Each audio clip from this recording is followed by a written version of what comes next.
This essay example, as well as thousands of others, is available in text format on our website for free and without registration. Simply Google Ivy Panda Free Essays.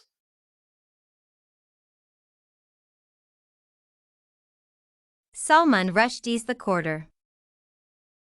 In Salman Rushdie's The Couter, migration is the main theme. The writer tells a story of an Indian family that moved to London in search of possible better lives. In their efforts to survive in the new land, it is shown how they encountered challenges, especially in terms of the language barrier. Abba is put through an embarrassing event when he asks the female pharmacist for the availability of nipples for his baby, earning himself a slap on the face. The story revolves around a nanny and the porter, whom the nanny calls Couter due to her Eastern accent.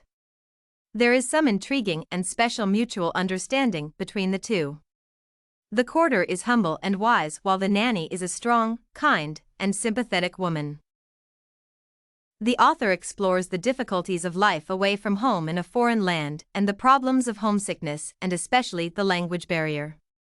The narrator states, "My schoolfellow tittered when in my Bombay way I said brought up for upbringing and thrice for 3 times and macaroni for pasta in general, and as for learning the difference between nipples and teats, I hadn't the opportunity to increase my word power in that area at all."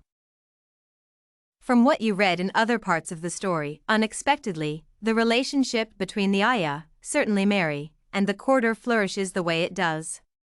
It is rather refreshing when one reads of the good relationship between the two against the backdrop of discrimination and racism described in other parts of the story.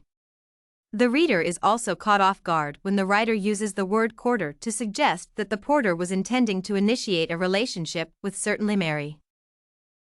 He writes, "But this name, this Couter, this he would try to be." Another unforeseen event in the story, a somehow sad one, is the quick transition of the story of certainly Mary in her young days and her relations with the Couter to the one of her in old age and bedridden. This event also rouses the reader to the fact that the narrator is possibly in his adulthood. Alifa, Rifaat's World of the Unknown, and Edwidge, Danticat's Children of the Sea. In Alifa, Rifaat's World of the Unknown, the writer paints a picture of a marriage that is stuck in dissatisfaction and unhappiness. The narrator, whose husband is transferred to a new town, finds a house that she likes in the new town and moves in despite warnings of the presence of spirits in the new house from the locals and a particular young woman called Anisa who had been a resident of the house before. Later the narrator sees a huge snake and is elated and intoxicated by its beauty. After consulting the sheikh, it is understood that the snake is a female monarch, which should be considered a blessing. The narrator starts fantasizing about seeing the snake again, and the fantasies slowly turn into sexual attraction towards the snake.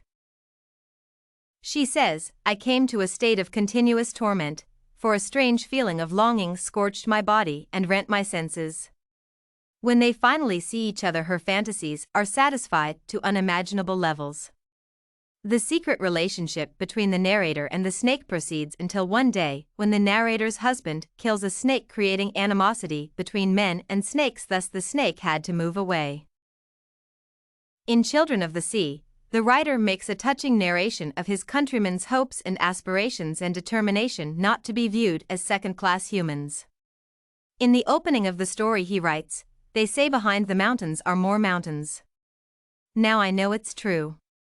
I also know there are timeless waters, endless seas, and lots of people in this world whose names don't matter to anyone but themselves."